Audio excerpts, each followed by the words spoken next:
जय श्री कृष्णा। राधे राधे। आज हम सुन रहे हैं अधिक मास महात्म्य के अध्याय 15 की पावन कथा। सर्वप्रथम भगवान का ध्यान करते हुए सभी बोलिए ओम नमो भगवते वासुदेवाय नमो नमः। ओम श्री कृष्णाय नमो नमः। पिछले अध्याय की कथा में हमने सुना था कि ताम्रपर्णी नदी के किनारे आकर वह सुदेव नाम का ब्राह्मण तपस्या करने लगा। उस तपोनिधि को तपस्या करते हुए 4000 वर्ष बीत गए और उसकी तपस्या से प्रसन्न होकर श्री भगवान प्रकट हुए और भगवान के चरणों में सुदेव ब्राह्मण ने साष्टांग प्रणाम किया। अब उससे आगे की कथा आज सुनते हैं। वाल्मीकि ऋषि राजा दृढ़धनुआ को उनके पिछले जन्म की कथा बताते हुए कहते हैं कि हे राजन, इस प्रकार से विष्णु जी की स्तुति करके ब्राह्मण सुदेव हरि के आगे बैठ गया। तब भगवान ऐसी स्तुति को सुनकर मेघ के समान गंभीर वाणी में उससे बोले। प्रभु बोले, हे वत्स, तुमने बड़ा घोर तप किया है, इसीलिए जो इच्छा हो सो वर मांगो तुम। तब यह सुनकर वह सुदेव ब्राह्मण बोला कि हे नाथ, जो आप प्रसन्न हुए हैं तो मुझको एक श्रेष्ठ पुत्र दीजिए। इस प्रकार ब्राह्मण के वचनों को सुनकर श्री भगवान बोले कि हे वत्स, पुत्र का सुख तो तेरे भाग्य में लिखा ही नहीं है। मैंने तेरे भाल पट अर्थात नसीब के सब अक्षर देखे हैं, परंतु उनमें 7 जन्मों में भी तुझे पुत्र का सुख नहीं है। भगवान के ऐसे वज्र प्रहार जैसे निष्ठुर वचनों को सुनकर जड़ से कटे हुए वृक्ष की भांति वह ब्राह्मण पृथ्वी पर गिर पड़ा। उसको गिरा हुआ देखकर उसकी पत्नी बहुत ही दुखी होकर रोने लगी। फिर वह स्त्री धैर्य धारण करके अपने पड़े हुए पति से इस प्रकार बोली। वह कहने लगी कि हे नाथ, धीरज धारण कीजिए, आप उठिए। जो विधाता ने ललाट में लिख दिया है वह सुख हो अथवा दुख हो, वह हमें अवश्य ही भोगना पड़ेगा। इस प्रकार उस ब्राह्मण की स्त्री के वचनों को सुनकर दुख से कांपता हुआ गरुड़ विष्णु भगवान से कहने लगा कि हे हरे, आप इस शोक सागर में डूबी हुई ब्राह्मणी को तो देखिए और गिरते हुए आंसुओं से व्याकुल ब्राह्मण को देखिए। हे दीनबंधो, आपकी दुखों को न सहने वाली दया अब कहाँ गई। इतनी बात बताकर नारायण नारद से आगे कहते हैं कि हे नारद जी, इस प्रकार गरुड़ के वचनों को सुनकर श्री विष्णु भगवान गरुड़ से अमृत के समान वचन कहने लगे। श्री विष्णु भगवान ने कहा कि हे खगवर, इस ब्राह्मण को एक एक मनोगत पुत्र शीघ्र दें। इस प्रकार हरि के अनुकूल वचन को सुनकर गरुड़ ने अति ही प्रसन्न होकर उस ब्राह्मण को अति सुंदर एक पुत्र दिया। हरि ओम तत्सत। श्रीमन्नारायण नारायण हरि हरि भजमन नारायण नारायण हरि हरि। आइए भगतजनों, अब हम पुरुषोत्तम क्षेत्र के महात्म्य की आज की कथा का श्रवण करते हैं। सभी बोलिए पुरुषोत्तम भगवान की जय।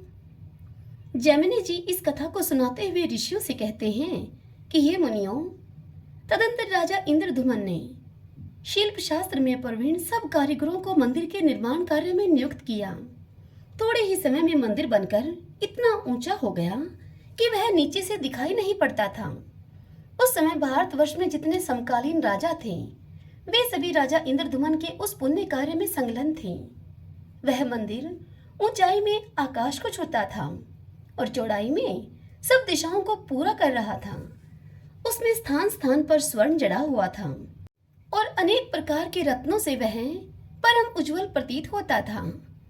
कहीं शैफ्टिक शिला का योग होने से उसकी छवि शरद ऋतु के बादलों की सी श्वेत जान पड़ती थी, तो कहीं काले पत्थर की बनी हुई दीवार बादलों की काली घटा से दिखाई पड़ती थी।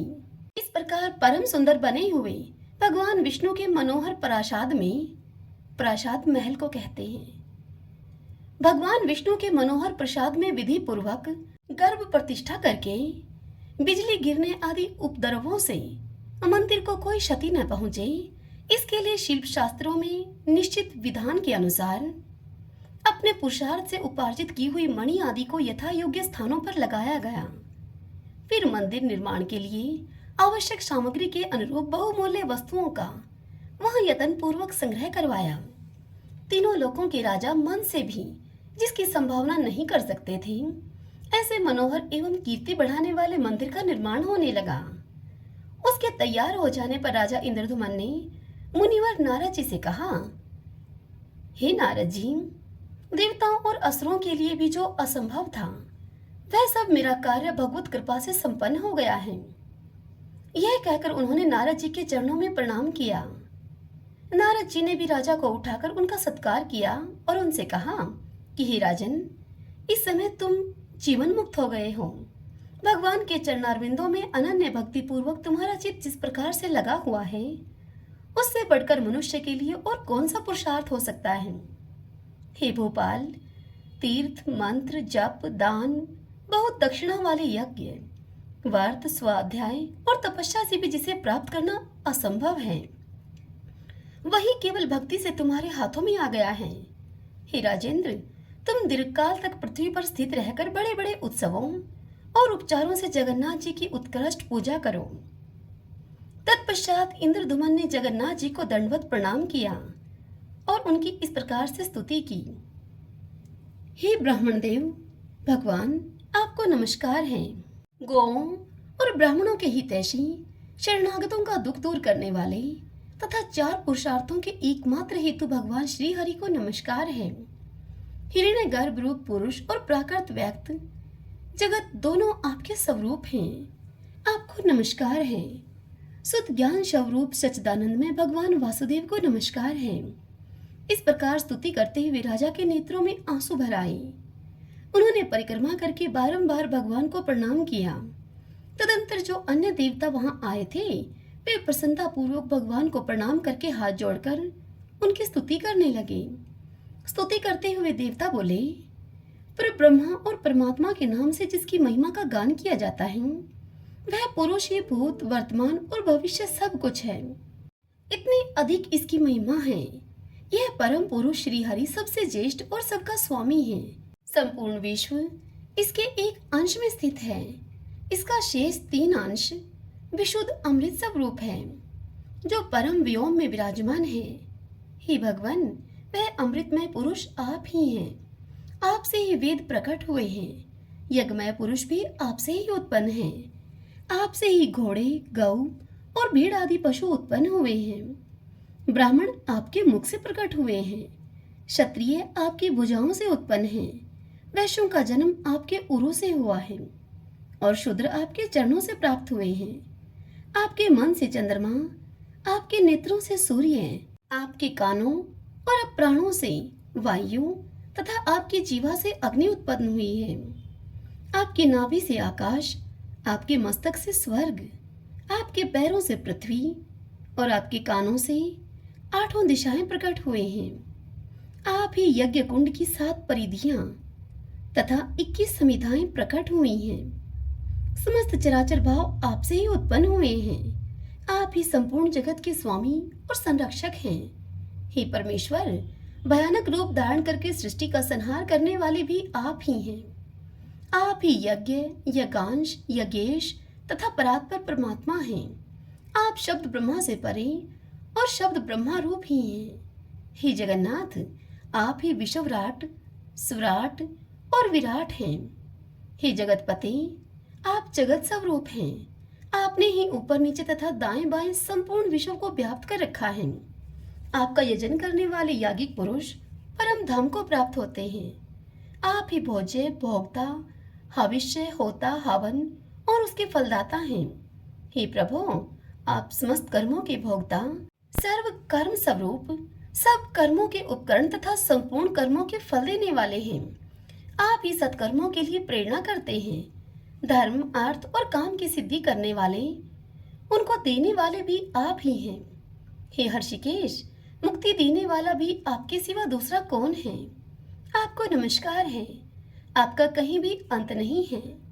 आपके सहस्त्रों रूप, सहस्त्रों पैर, सहस्त्रों नेत्र, सहस्त्रों मस्तक, उरु और भुजाएं हैं। आपको नमस्कार है। सहस्त्रों कोटि युगों को धारण करने वाले और सहस्त्रों नामों वाले आप सनातन पुरुष को नमस्कार है। हे प्रभु, संसार समुद्र में गिरे हुए प्राणी को शरण देने वाले एकमात्र आप ही हैं। आपकी सृष्टि में आपके समान दीनों की रक्षा करने वाला दूसरा कोई नहीं है। दीनों और अनाथों के एकमात्र आश्रय आप हैं। हे प्रभु, आप ही इस जगत के पिता, पालक, पोषक और संपूर्ण आपत्तियों का निवारण करने वाले हैं। हे जगन्नाथ, हे विष्णु, हमारी रक्षा कीजिए। हे परमेश्वर, हमारी रक्षा कीजिए। हे कमलकांत, आपके सिवा कौन हमारी रक्षा करने में समर्थ है। हे अंतर्यामिन, आपको नमस्कार है। हे सर्व तेजोनिधे, आपको नमस्कार है। इस प्रकार स्तुति करने के बाद देवताओं ने बारंबार प्रभु को प्रणाम किया और इंद्रदुमन के साथ बाहर निकलकर सब के सब भगवान नरसिंह के क्षेत्र में गए। वहां साष्टांग प्रणाम और नमस्कार करके परम भक्ति पूर्वक उन्होंने श्री नरसिंह देव का पूजन किया और उसके बाद वे नीलाचल के शिखर पर, जहां पर उत्तम प्रासाद का निर्माण हुआ था, वहां पर गए। उस भगवान के महल में गए। देवताओं ने आकाश मंडल में व्याप्त उस उच्चतम मंदिर को देखा। राजा इंद्रदुमन ने विचार किया कि यह पूर्ण हुआ भगवान का उत्तम मंदिर दीर्घ काल के बाद मेरे दृष्टिपथ में आया है। यह सब भगवान के अनुग्रह से हुआ है। इसमें मनुष्य का कोई पुरुषार्थ नहीं है। तदंतर उन्होंने अपने सहायकों से कहा कि जब काष्ठ में शरीर धारण करके स्वयं भगवान यहाँ प्रकट हुए थे, उस समय आकाशवाणी ने मुझसे कहा था कि तुम नीलाचल के शिखर पर जगन्नाथ जी की प्रतिष्ठा के लिए 1000 हाथ का मंदिर बनवाओ। उसकी स्थापना के समय स्वयं ब्रह्मा जी सिद्धों, ब्रह्म ऋषियों और देवताओं के साथ पधारेंगे। तत्पश्चात राजा ने नारद जी से पूछा कि हे मुनि श्रेष्ठ, मैं प्रतिष्ठा विधि की वस्तुओं के विषय में कोई जानकारी नहीं रखता। जो जो एकत्र करने योग्य वस्तुएं हों, उन सबको क्रम से मुझे बतलाइए। राजा के इस प्रकार कहने पर नारद जी ने शास्त्र के अनुसार विचार करके सब सामग्री की सूची एक पत्र पर लिखकर राजा को दे दी। राजा ने वह पत्र पद्म निधि को दिया और कहा कि इसमें लिखी हुई सब वस्तुएं एकत्र करो। ब्रह्मा जी के लिए दिव्य भवन का निर्माण करो। ब्रह्म ऋषियों, इंद्र आदि देवताओं, सिद्धों, मनुष्यों तथा मुनीश्वरों के लिए यथा योग्य स्थान बनवाओ। इस प्रकार आदेश देते हुए राजा इंद्रदुमन से नारद जी ने कहा कि हे राजन, 3 रथ तैयार कराइए। भगवान वासुदेव के रथ पर गरुड़ ध्वज फहर रहा हो और सुभद्रा जी के रथ पर ऊपर कमल के चिन्ह से युक्त ध्वजा लगाई गई हो। श्री बलभद्र जी के रथ पर ताल ध्वज या हल्के चिन्ह युक्त ध्वज होना चाहिए। श्री विष्णु के रथ में 16 हैं, बलभद्र के रथ में 14 हैं और सुभद्रा के रथ में 12 पहिए होने चाहिए। चक्रधारी श्री कृष्ण के रथ का विस्तार 16 हाथ, बलभद्र जी के रथ का विस्तार 14 हाथ और सुभद्रा जी के रथ का विस्तार 12 हाथ का हो। नारद जी के इस वचन को सुनकर एक दिन में 3 रथ बनाए गए, जिनके धुरे, चक्के, खंभे और द्वार सभी सुंदर थे। तीनों रथों का विस्तार उत्तम था। उसमें सुंदर ध्वज पताका लगी थी। नाना प्रकार की चित्रकारी से वे तीनों रथ बड़े ही मनोहर प्रतीत होते थे। उनमें लगाम और बागडोर से युक्त वायु के समान वेग वाले सैकड़ों सफेद घोड़े जुते हुए थे। नारद जी ने शास्त्र के अनुकूल विधि से रथों की प्रतिष्ठा की। तत्पश्चात ब्रह्मा जी की प्रेरणा से उस उत्तम प्रसाद में अर्थात भगवान के उस मंदिर में समीप के ही शुभ मुहूर्त में सब देवता वहां आ पहुंचे। राजा इंद्रदुमन की आज्ञा से विश्वकर्मा ने एक बहुत बड़ी रत्नमयी शाला तैयार की। उसमें प्रतिष्ठा कालिक पूजनों उपयोगी वस्तु, हविष्य, समीधा, कुशा तथा अनेक प्रकार के भोजन और संपत्ति का संचय करके रखा गया। उस समय पृथ्वी पर गाल नामक राजा राज्य करते थे। उन्होंने भी माधव की एक प्रस्तर मूर्ति बनवाई और उसके लिए एक छोटा सा मंदिर तैयार कराकर उसमें उस मूर्ति की स्थापना और पूजा की। फिर दूत के मुख से राजा इंद्रदुमन के उद्योग को सुनकर राजा को बड़ा ही क्रोध हुआ और वे सेना के समेत कुपित होकर नीलाचल पर्वत पर आए। वहां आने पर उन्होंने प्रतिष्ठा का ऐसा आयोजन देखा जो कि मनुष्यों के लिए स्वप्न में भी दुर्लभ था। उसे देखकर राजा के मन में बड़ा ही विस्मय हुआ। वहां के सब वृतांत को जानकर राजा गाल ने अपने को कृतार्थ माना और यह अनुभव किया कि इससे बढ़कर कल्याणकारक कर्म न हुआ है और न होगा। फिर तो वे हाथ जोड़कर राजा इंद्रदुमन के समीप गए और जाकर उन राजा से बोले, हे देव, आप राजाओं के राजा और जीवन मुक्त हैं। मैं आपकी क्या स्तुति करूं? आप मुझ पर प्रसन्न होइए। इस प्रकार निवेदन करते हुए श्रेष्ठ राजा गाल से राजा इंद्रदुमन ने कहा कि हे राजन, आप अपनी तुच्छता का अधिक बखान क्यों करते हैं? आप भी सार्वभौम सम्राट और भगवान विष्णु के भक्त हैं। प्रजाओं के पालन में तत्पर रहने वाला राजा प्रजा के रक्षा रूप उत्तम मार्ग पर चलकर इस लोक में कीर्ति और धर्म का उपार्जन करता है। आप तो भगवान के भक्त हैं, अतः आपको विशेष रूप से सफलता मिलेगी। हे राजन, काष्ठ रूप में अवतीर्ण हुए साक्षात भगवान विष्णु का यह प्रासाद है। 4 स्वरूपों में व्यक्त हुए भगवान जनार्दन की इस मंदिर में स्थापना करके मैं यह मंदिर आपको ही सौंप कर चला जाऊंगा। आप इसमें पूजा आदि की व्यवस्था करेंगे। यह सब सुनकर राजा गाल बहुत ही प्रसन्न हुए।